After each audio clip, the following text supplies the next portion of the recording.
كل قبيلة أخذنا شابا فتيا وولد عكرمة معه.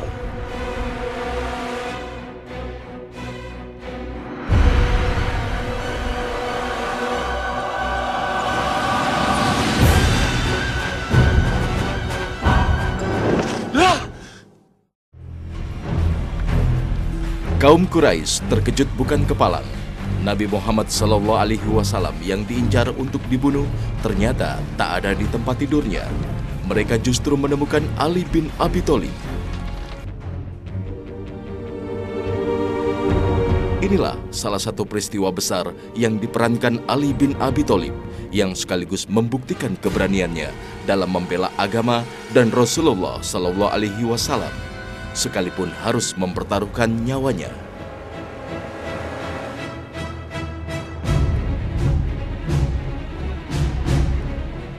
Hari itu, Ali bin Abi Thalib memang diperintahkan Rasul tidur di ranjangnya dan berselimut dengan selimutnya untuk mengecoh kaum Quraisy yang sudah mengepung rumah untuk membunuh Rasulullah SAW.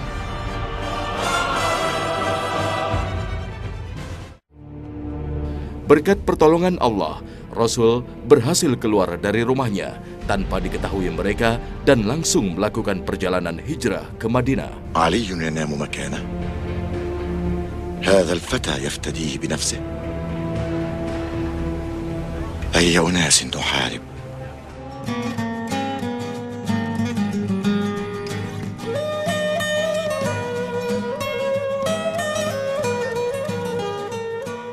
Rasulullah Muhammad SAW mengatakan kepada Ali waktu itu, Ali, kamu malam ini tidurlah di tempat tidurku, berselimut dengan selimutku.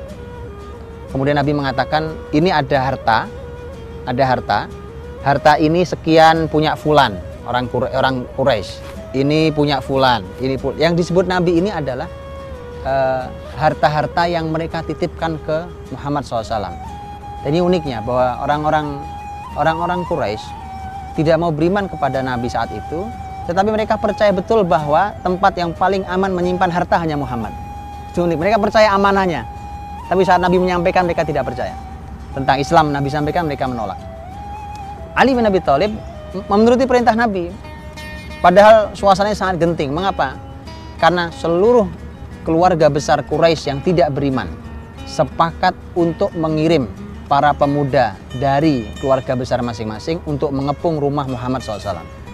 Dan masing-masing harus ikut serta di dalam menghabisi nyawa Muhammad SAW. Itu artinya bahwa kalau kemudian Ali tidur di tempat tidur Nabi, Ali berselimut dengan selimut Nabi, kemudian mereka memaksa masuk pintu rumah Nabi malam itu, tanpa mereka melihat siapa yang tidur, langsung mereka tebas, berarti Ali akan mati. Tapi inilah keberaniannya, kepasrahan yang tinggi atas ini perintah, asal ini adalah perintah Rasulullah SAW. Itu sederhana buat dia.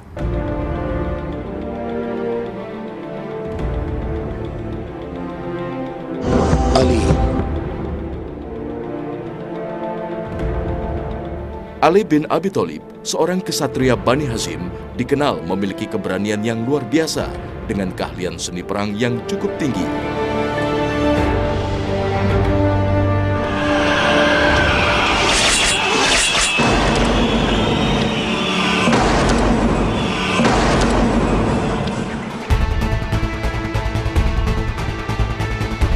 Tak heran, kelak Ali bin Abi Thalib dikenal sebagai pahlawan Islam yang selalu tampil gemilang di medan perang dan sulit ditundukkan oleh musuh.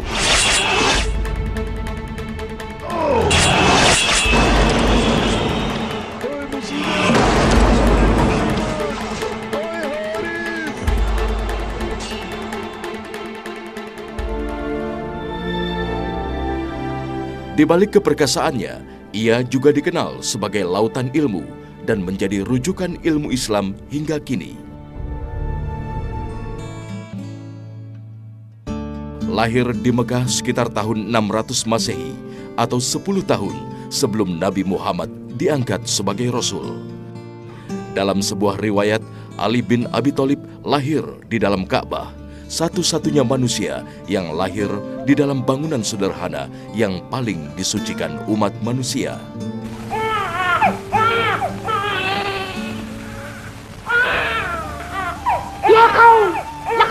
زوجة أبي طالب مولودها داخل الكعبة. Itulah mengapa sang ayah Abu Thalib memberikan nama Ali, nama yang tidak biasa digunakan bangsa Arab masa itu.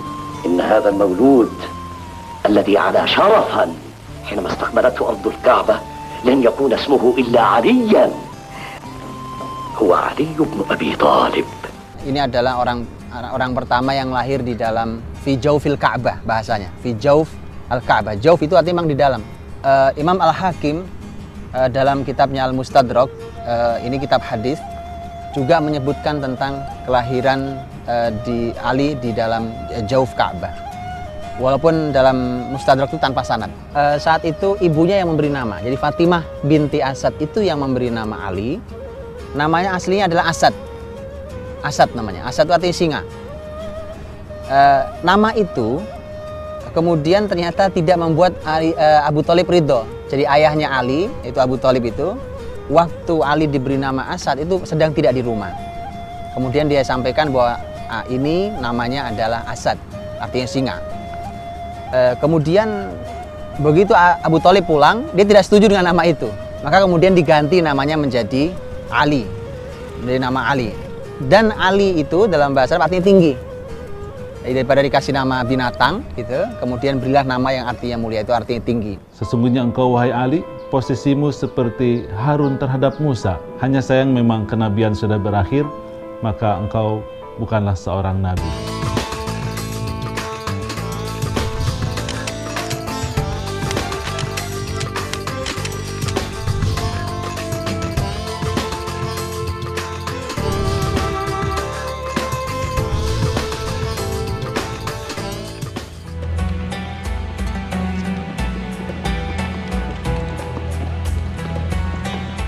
Ali bin Abi Thalib berasal dari keluarga mulia dan terkemuka di kalangan Quraisy. Nama lengkapnya Ali bin Abi Thalib bin Abdul Muthalib bin Hashim.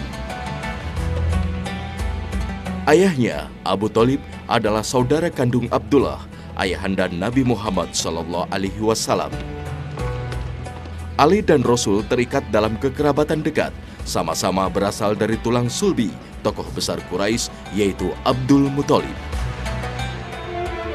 Di usia 6 tahun, Ali bin Abi Thalib diambil oleh Muhammad untuk diasuh di keluarga mulia, pasangan Muhammad dan Khadijah.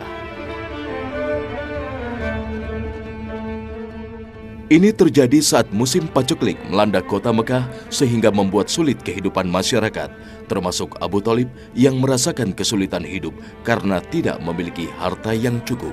Ali bin Abi Thalib diminta oleh Nabi untuk tinggal bersama Nabi dan diasuh di dalam asuhan Nabi SAW. Makanya Ali itu sangat istimewa. Dan Ali itu adalah, makanya nanti Ali adalah menjadi seorang anak yang tumbuh langsung dalam bimbingan Rasulullah Muhammad SAW.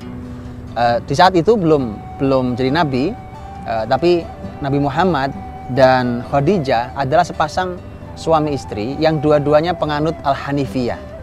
Al-Hanifiyah itu artinya adalah mereka yang tetap menjaga kebaikan sebagaimana ajaran Nabi sebelumnya. Sehingga dia menjadi, dua-duanya adalah sepasang orang yang baik. Maka Ali tumbuh di dalam sebuah keluarga yang suami istri istimewa. Apalagi nanti Rasul saat menjadi Rasul, maka kemudian Ali hidup dalam asuhan yang luar biasa. Malah sampai-sampai ia pernah mengatakan kepada Ali bin Abi Thalib, sesungguhnya engkau, wahai Ali, posisimu seperti Harun terhadap Musa. Hanya sayang memang kenabian sudah berakhir, maka engkau bukanlah seorang nabi. Di dalam beberapa riwayat yang lain juga pernah mengatakan, barang siapa yang menjadikan aku sebagai wali, sebagai pemimpin, maka taatilah kepada Ali, karena Ali juga adalah pemimpin.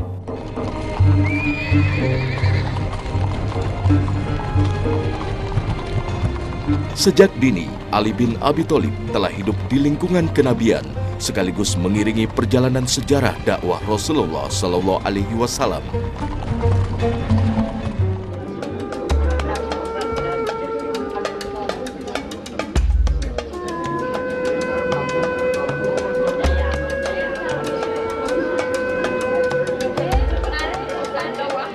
Itulah mengapa Ali bin Abi Thalib tidak pernah bersentuhan dengan kehidupan dan tradisi jahiliyah, seperti kebiasaan minuman keras, menyembah berhala.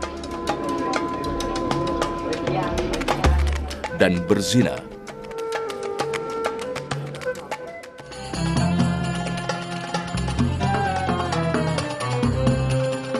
Hidup di lingkungan keluarga yang mulia membuat jiwa dan hatinya tak ternoda. Sehingga saat Muhammad menerima wahyu dan diangkat menjadi Rasul, Ali yang kala itu masih berusia 10 tahun langsung menyambut tanpa ragu dan menyatakan keislamannya.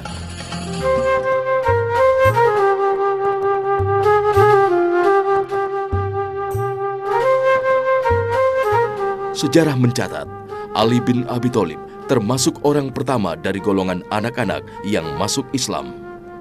Nah, Ali itu menunjukkan bahwa ini satu hal yang luar biasa. Mengapa? Saat itu usia Ali baru 10 tahun, kurang lebihnya. Ya, baru kurang lebih 10 tahun. Ada beberapa perbedaan pendapat, tapi Ibnu Hajar mengambil bahwa usianya 10 tahun. Usia 10 tahun, zaman itu belum balik. Hari ini pun juga belum balik, menjelang balik. Usia 10 tahun, Ali itu telah mampu menjadi seorang anak yang bisa membedakan antara yang hak dan batil. Dia sudah bisa tahu mana yang benar, mana yang salah. Untuk itulah kemudian begitu datang kebaikan, tahu ya, karena sudah dididik dengan pendidikan yang bersih sejak awal di keluarga Muhammad SAW, maka begitu datang wahyu, maka Ali tinggal mengimani saja. Dan nanti dibimbing Nabi SAW betul. Jadi Ali itu dari awal hidup dalam bimbingan keluarga nubuah. Rasulullah Shallallahu Alaihi Wasallam hijrah ke Madinah tanpa membawa putri tercintanya, Fatimah Az-Zahra.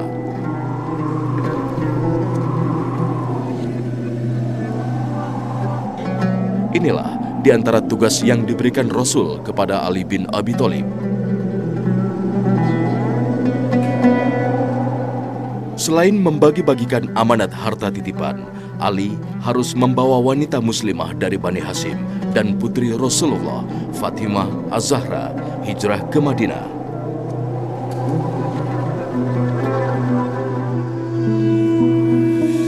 Ali pun berangkat di siang hari secara terang-terangan, sehingga mudah diketahui kaum Quraisy. Kaum Quraisy pun mengejar untuk menghentikan rombongan wanita yang dipimpin Ali bin Abi Thalib.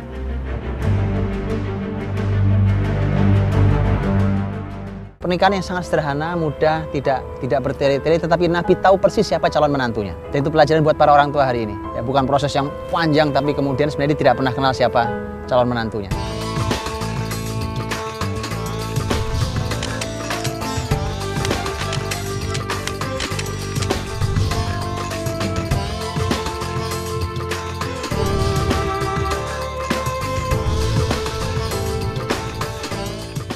قلت إنك تنوي التوجه نحو يثرب.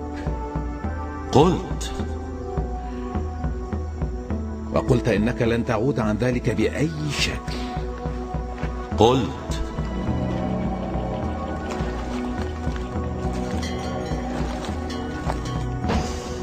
يبدو أن هذه فاطمة بنت عبد المطلب.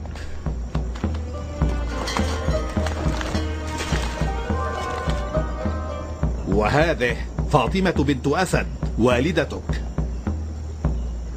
وهذه أيضا فاطمة بنت محمد.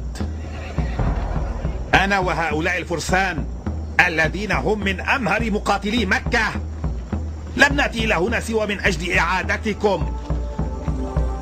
فإما أن تعودوا تلقائيا على أقدامكم أو أن تعودوا معنا من دون رؤوس.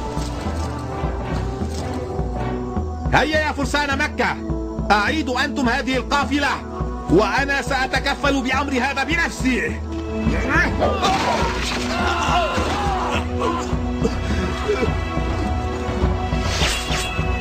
إن قام أحدكم بأي حماقة فلن أبقي منكم أحدا حيا.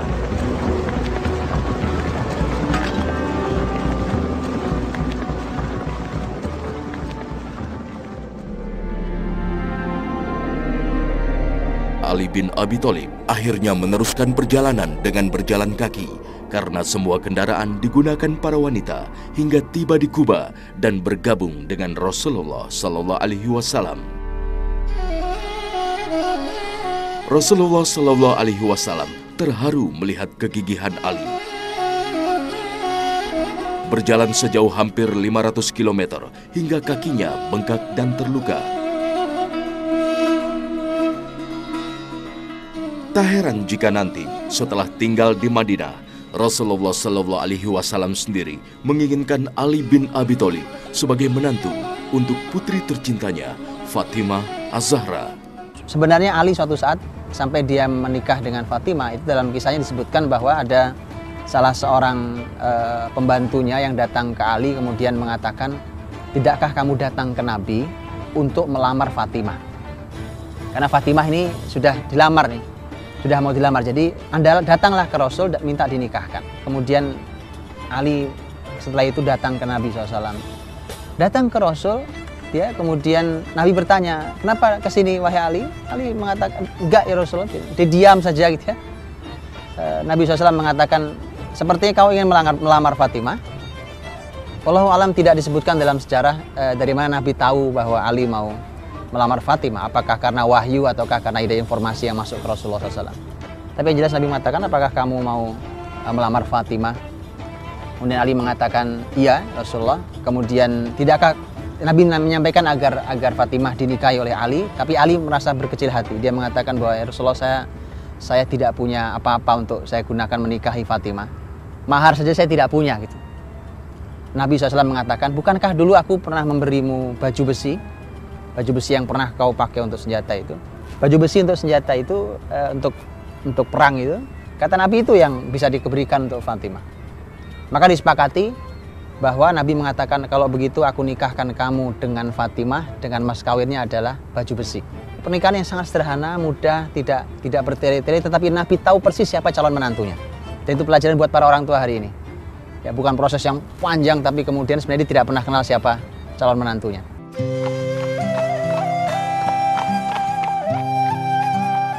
Pasangan dari keluarga Nabi ini pun menjalani hidup dengan penuh kebanggaan dan kebahagiaan.